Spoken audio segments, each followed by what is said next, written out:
देखिए first chapter में जितने टॉपिक्स पढ़ने हैं संख्या के बारे में खास करके वो मैंने यहाँ लिखा हुआ है, ठीक है। और आपका एग्जाम जो है 20 को होने वाला है, पता होगा। हम ग्रुप में डाले हुए थे रूटीन, एक बार अब जितना हमको पढ़ना था उतना पढ़े हुए हैं, उसको रिवीजन कर लिया जाए चैप्टर वाइज। तो संख्या आपको लगभग 12 संख्याएं मैंने लिखी है यहाँ पे, कुछ और भी चीज़ें लिखी हुई जो बोर्ड पे नहीं आ पाए, इसके बाद वाले सेक्शन में करेंगे।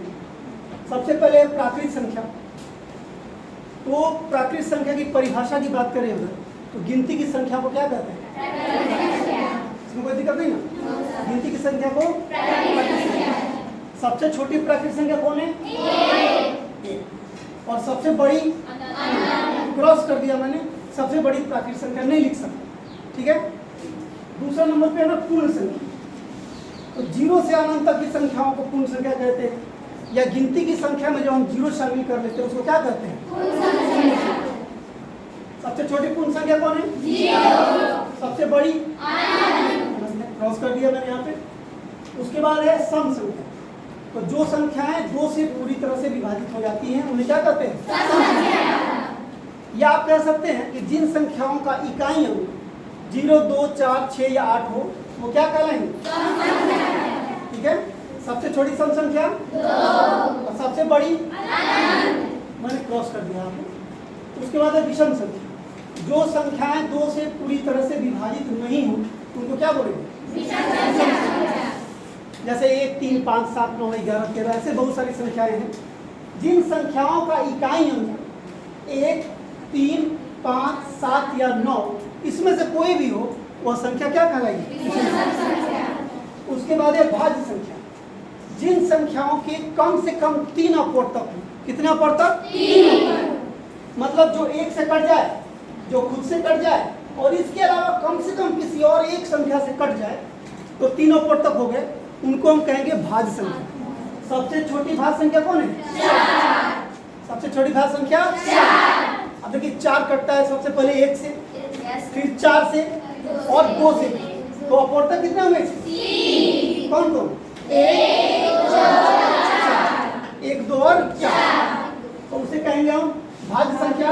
सबसे छोटी भाज्य संख्या 4 और सबसे बड़ी क्रॉस कर। अब आए अभाज्य संख्या। जिन संख्याओं के 2 ही अपवर्तक होते हैं या जो संख्या 1 से और स्वयं से विभाजित होती है, इसके अलावा किसी अन्य संख्या से विभाजित नहीं होती है, उसको हम क्या कहते हैं? तो सबसे छोटी अभाज्य संख्या क्या लिखे हुए और सबसे बड़ी क्रॉस कर दीजिए, हम चौक करते हैं क्रॉस, अनंत है क्रॉस। उसके बाद लिखा मैंने सम भाज्य संख्या। भाज्य संख्या लेकिन सम। तो सबसे छोटी सम भाज्य संख्या कौन है? 4। 4 जो है सम संख्या भी और भाज्य संख्या, ठीक है। सबसे बड़ी में क्रॉस कर देंगे। सबसे बड़ी सम भाज्य संख्या जितना चाहे लिख सकते हैं, उससे एक बड़ी आ जाएगी, फिर उससे बड़ी आ जाएगी। उसके बाद है सम अभाज्य संख्या। सबसे छोटी सम अभाज्य संख्या है 2। 2 ऐसी संख्या है जो अभाज्य है लेकिन सम संख्या है। बोर्ड एग्जाम में कई साल ऑब्जेक्टिव में सवाल आया हुआ है और बच्चे कंफ्यूज कर गए। सबसे छोटी सम अभाज्य कौन है? 2। और सबसे छोटी सम भाज्य कौन है? 4। 2 नहीं, कोई 2 भी बोल रहा है। क्या है? 4। कोई दिक्कत? अब आइए आप पूर्णांक संख्या। पूर्णांक संख्या में सबसे छोटी पे मैंने क्रॉस किया है और सबसे बड़ी पे भी क्रॉस किया। न तो हम सबसे छोटी पूर्णांक संख्या लिख सकते हैं और न बड़ी लिख सकते हैं। तो परिभाषा क्या है? परिभाषा है कि सभी धनात्मक संख्या और ऋणात्मक संख्या तथा शून्य के परिवार को क्या कहते हैं? पूर्णांक संख्या कहते हैं, पूर्णांक कहते हैं। जैसे -2, -3, 0, 1, 2, 3, 4, 5। कोई संख्या प्लस माइनस ले लीजिए या प्राकृतिक संख्या में आप माइनस लगा दीजिए, प्लस वाला है 0 है, सब मिला के क्या करेगा? पूर्णांक करेगा। जिसको अंग्रेजी में हम इंटीजर बोलते हैं। क्या बोलते हैं? इंटीजर। तो सबसे छोटी पूर्णांक संख्या भी नहीं है और सबसे बड़ी भी नहीं है। आप कहेंगे सर 0 तो सबसे छोटी संख्या है। 0 सबसे छोटी पूर्ण संख्या है, लेकिन आप पूर्णांक में ही करो 0 से भी छोटा -1, -1 से छोटा -2, -2 से छोटी -3। जैसे माइनस में बढ़ते रहिएगा छोटी संख्या आपको मिलती जाएगी। तो मतलब पूर्णांक संख्या में हम छोटी संख्या भी नहीं लिख सकते हैं सबसे, और सबसे बड़ी संख्या भी नहीं लिख सकते। अब आते हैं परिमेय संख्या। परिमेय संख्या का परिभाषा पहले पाठ में पढ़े थे कि जिन संख्याओं को हम p बाई क्यू के रूप में लिख सके या a बाई b के रूप में लिख सके जहाँ q बराबर नहीं हो 0, बात समझ यही ना था। और p और q के बीच में कोई उभयनिष्ठ गुणनखंड भी नहीं है, उनको हम कहते हैं क्या, परिमेय संख्या। तो सबसे छोटी परिमेय संख्या में मैंने क्रॉस किया, नहीं लिख सकते हैं, नहीं, और सबसे बड़ी संख्या में भी क्रॉस किया, सबसे बड़ी परिमेय संख्या भी नहीं लिख सकते। उसके बाद है अपरिमेय संख्या। तो जिन संख्याओं को हम p बाई क्यू के रूप में नहीं लिख सके जहाँ q बराबर नहीं हो 0 के, तो उनको हम क्या कहेंगे, अपरिमेय संख्या। साधारणतः जितनी संख्या है √2 है, √3 है, √5 है, √7 है, √11 है, सभी अपरिमेय संख्या है। इसके अलावा आप पहले पाठ में देखे थे कि लिखा हुआ है 1.0100100001, आगे बढ़ रहा है, ये भी क्या है, अपरिमेय संख्या। ये भी क्या है, अपरिमेय संख्या।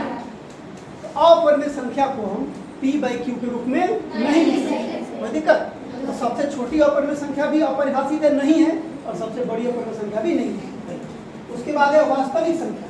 तो वास्तविक संख्या परिमेय संख्या एवं अपरिमेय संख्या के परिवार, परिमेय संख्याओं और अपरिमेय संख्याओं के परिवार को हम क्या कहते हैं, वास्तविक संख्या। आप यह भी कह सकते हैं कि जिन संख्याओं को हम संख्या रेखा पर दिखा सकते हैं उनको क्या कहते हैं, वास्तविक संख्या।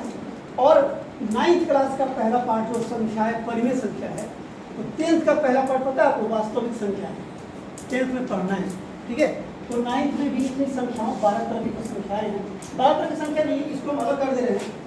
समभाज संख्या, समभाज संख्या ये अलग चीज़ है। 6 यहाँ पे है और 4, लगभग 10 तरह की संख्या है आपके पास, इनको दिमाग में रखना है, इनका एग्जाम्पल दिमाग में रखना है, सबसे छोटी कौन, सबसे बड़ी कौन, इससे संबंधित ऑब्जेक्टिव हर साल आता है। इस बार भी आएगा, पिछली बार आएगा, बोर्ड में तो आना ही आना है, ना का सवाल नहीं, क्योंकि पहला पार्ट उसमें भी संख्या है, ठीक है। पूछेंगे तो जवाब दे पाइएगा। दूसरा आप बताइए, अरे जल्दी से आइए, आप बताइए जल्दी से आइए, सबके सामने हो जाइए। आप बताइए सबसे छोटी प्राकृतिक संख्या कौन है और सबसे बड़ी, आप बैठिए, चलिए आप आ जाइए, चलिए निशा आप बताइए सबसे छोटी सम संख्या कौन है, सम संख्या क्या है जी, 2। और सबसे बड़ी सम संख्या, चलिए आप बढ़िए, रिद्धिमा जाइए, रिद्धिमा आप बताइए जिन संख्याओं को हम p बाई क्यू के रूप में व्यक्त करते हैं जहाँ q बराबर नहीं हो 0, उनको क्या कहते हैं, अच्छा। अपरिमेय संख्या किसे कहेंगे, चलिए बढ़िया, बैठ जाइए, चलिए बाबू आप जाइए, रिजवाना आप जाइए। रिजवाना आप बताइए कि वैसी संख्याएं जिनके 2 ही अपवर्तक होते हैं, कितने अपवर्तक, 2 अपवर्तक, उन्हें क्या कहते हैं, जोर से बोलिए, क्या कहते हैं। जिन संख्याओं के 2 ही अपवर्तकों से क्या कहेंगे, भाज्य, क्या भाज्य, जोर से बोलिए। जिन संख्याओं के 2 ही अपवर्तक हो उन्हें क्या कहेंगे, और 2 से अधिक अपवर्तक हो तो, आप अभी कंफ्यूज हैं, आप अभी कंफ्यूज हैं। अगर 2 से अधिक अपवर्तक हो तो भाज्य होगा और 2 ही अपवर्तक हो तो अभाज्य। कोई बड़ा चीज़ नहीं है, थोड़ा सा दिमाग में रखिए। आइए बैठिए, चल बाबू स्वीटी, जल्दी से जाओ, टाइम नहीं है। अब बताओ, सीधा घूम जाओ, पहले सीधा इस बैठे हैं उनकी तरफ। सबसे छोटी सम संख्या कौन है, जोर से बोलिए, क्या है जी, 2। और सबसे छोटी विषम संख्या, जोर से बोलिए, गलत या सही कोई बात नहीं है, जोर से बोलिए। सबसे छोटी विषम संख्या 1, क्या होगा जी, 1। चलिए मुझे एक बात, कितना डर रही है, आगे बैठो, चलो बैठो।